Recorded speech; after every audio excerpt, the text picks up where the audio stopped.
warahmatullahi wabarakatuh. Sekarang saya akan menceritakan sebuah kisah yang berjudul Pohon Emas.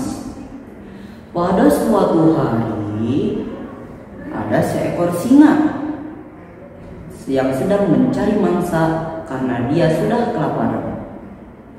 Dia mencari mangsa ke hutan yang sangat luas.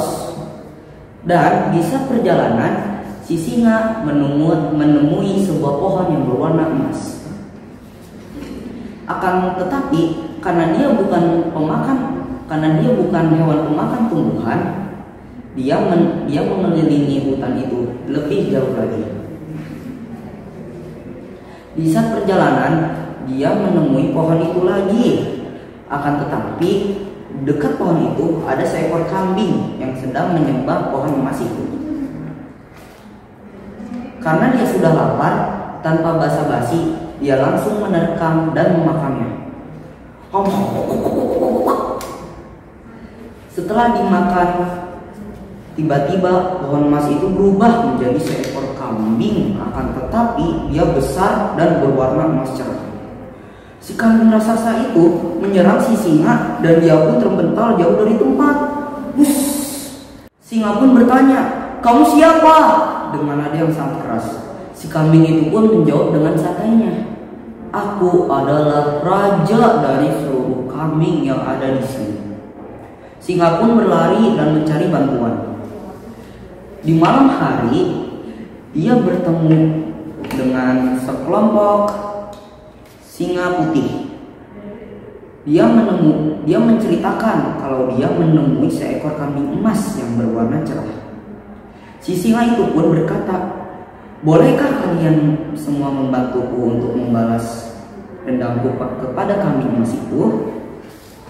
Awalnya seluruh singa dan teman-temannya singa itu pun menolak permintaan si singa itu. Dan akhirnya setelah banyak basa-basi, mereka pun menerima, tetapi dengan syarat si singa itu harus memberikan sekelompok singa putih yang lain sebuah berlian berwarna hitam.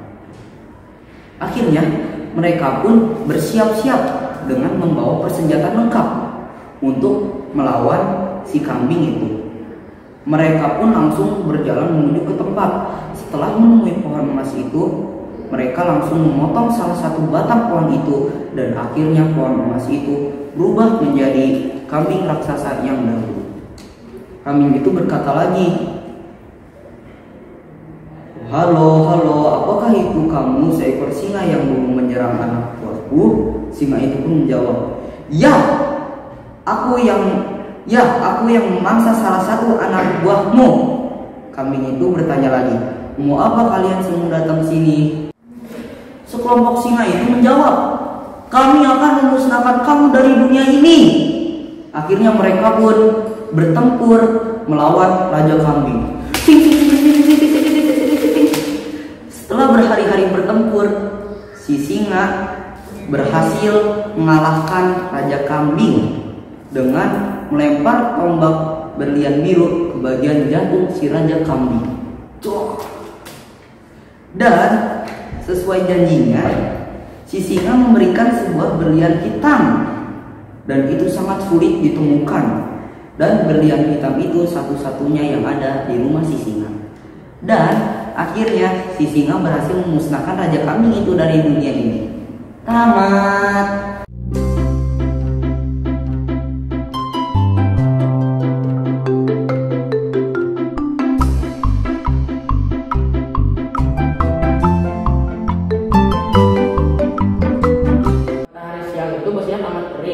Para koloni semut memilih untuk tinggal di rumah. Mereka ingin bersantai sambil menikmati persediaan makanan.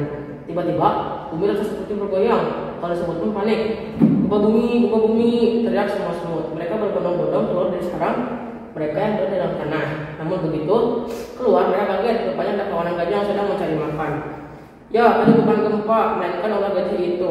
Melihat hal itu, ketua koloni semut marah. "Hai gajah, pergilah dari sini, ini daerah kami," serah ketua koloni semut. Apa kamu bercanda? Semut kecil, hutan ini milik umum, jadi siapapun boleh ke sini," jawab ketua komandan gajah. "Tapi kami lebih dulu tinggal di sini," belas ketua koloni semut. Namun, kawanan gajah tak peduli. Mereka menganggap semut hanyalah binatang kecil. Kawanan gajah pun melanjutkan makan. Mereka bahkan tersegan-segan sampai menghancurkan rumah koloni semut. Akibatnya, koloni semut harus beralih terbang langgang agar tak teringat kawanan gajah. Malam hari, setelah kawanan gajah pergi, koloni semut kembali ke rumah mereka. Mereka pun berkumpul. Ini tidak bisa dibiarkan. Jika terus seperti ini, bisa-bisa kawanan gajah menguasai tempat kita, protes oleh semut. Semua semut setuju. Bagaimana jika kita berbicara baik-baik dengan mereka? Jika tidak berhasil, baru kita menyerang mereka, ucap ketua koloni semut. Semua semut tertegun ragu, mana mungkin tubuh kecil mereka dapat melawan para gajah yang besar. Para ketua koloni semut berhasil meyakinkan koloninya semut pun menyusun rencana untuk mengalahkan kawanan gajah. Esoknya, kawanan gajah kembali datang. Ketua koloni semut mengandang hendak berbicara baik-baik. Sayang, kawanan gajah tak mau. Akhirnya, koloni semut pun menyerang bagian dalam gajah itu seperti belai dan telinga. Dan mereka, ketika para semut menggigit kulit bagian dalam, semua gajah kesakitan dan terjatuh. Saat itulah kawanan gajah sadar bahwa meskipun kecil, semut tak bisa diremehkan. Buktinya, ini mereka kalah dengan semut. Pesan moral dari cerita tersebut adalah yang terlihat kecil bukan berarti tak kuat. Jadi jangan pernah meremehkan orang lain ya. Semua orang memiliki kelebihan dan kekurangan yang sama.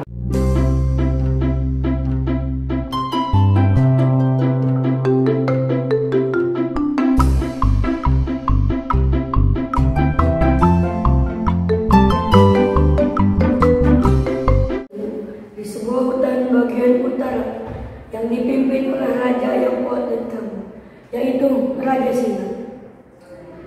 Selain raja yang kuat dan tangguh, ia pun baik hati dan bijaksana. Semua binatang di dalam hutan sangat menghormatinya. Namun, di balik tubuhnya yang sangat tangguh dan kuat, ternyata ia sudah sangat tua, tapi ia belum mempunyai penerus. Namun pada akhirnya, permaisuri pun mengandung pada usianya yang sudah sangat tua. Semua rakyat sangat senang dan berharap Singa yang akan lahir dapat meneruskan tahta kerajaan yang dipimpin ayahnya. Namun semua rakyat tidak tahu bahwa sang raja memiliki sifat yang sangat serakah. Kekuasaan ia ingin menjadi raja hutan selamanya. Ia pun sudah meminum banyak sekali ramuan agar awet muda. Pada suatu hari, raja dan para pengawalnya pergi berkunjung ke hutan selatan.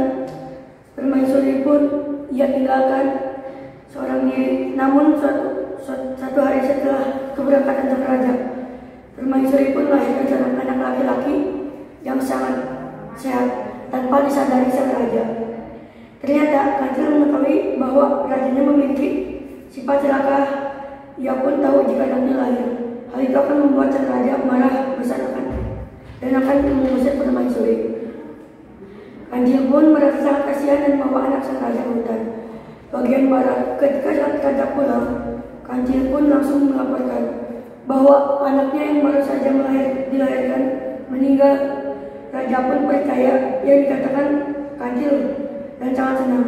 Kancil pun selalu mendidik anak sang raja dan mendidiknya hingga tumbuh menjadi anak singa yang kuat, cerdik, tangguh dan baik hati. Namun beberapa tahun kemudian, sang raja tidak sehat dulu. Meskipun ia sudah meminum banyak sekali ramuan, tetap saja tidak membuat sang raja kuat seperti sebelumnya. Akhirnya raja pun jatuh sakit. Kancil di tengah kebingungan rakyat bersama dengan sang raja. Wahai rakyat, aku akan memberitahukan sesuatu sebelum rakyat yang sangat kita cintai meninggal. Ia meninggalkan penerus yang mampu memimpin kita semua, namun ia tidak tumbuh di hutan ini. Ia pun memiliki sifat yang baik hati dan bijaksana seperti raja terdahulu. Singa muda pun maju ke depan untuk bertemu dengan rakyat pertama kalinya. Melihat kedatangannya, rakyat bersorak gembira menyambut raja yang baru. Kepemimpinan rakyat hutan utara yang baru membuat seluruh penghuni hutan damai, bahagia dan tenteram.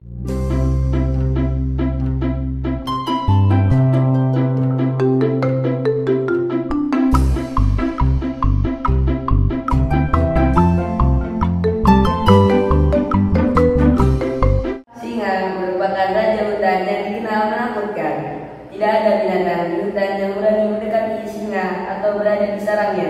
Suatu hari, si tikus penasaran dengan sarang singa. Dia pun diam-diam datang ke sarang singa untuk melihat rumah raja hutan itu. Tiba-tiba, singa mengetahui keberadaan tikus dan menangkapnya. Tikus merasa ketakutan dan meminta maaf kepada singa. Singa akhirnya melepaskan tikus dan membiarkan bebas. Tikus sangat berterima kasih kepada singa dan berjanji untuk membalas kebaikan itu. Hingga pada suatu hari, dia singa yang terjebak masalah. Singa ditangkap oleh jaringan pemburu di hutan. Ia melawan tidak berdaya hingga tikus mendengarnya. Tikus pun berlari dengan cepat dan membantu singa lolos dari jaring pemburu. Dia pun menggigit tali jaring hingga singa bebas. Singa begitu terkejut dengan aksi tikus. Ia sangat berterima kasih bisa diselamatkan tikus. Sejak peristiwa itu, singa dan tikus mulai menjalin persahabatannya. Nilai moral bisa persahabatan singa dan tikus ini bisa diajarkan ke anak-anaknya. Bunda menolong temannya kesusahan adalah perbuatan baik dan akan mendapatkan balasan suatu hari nanti.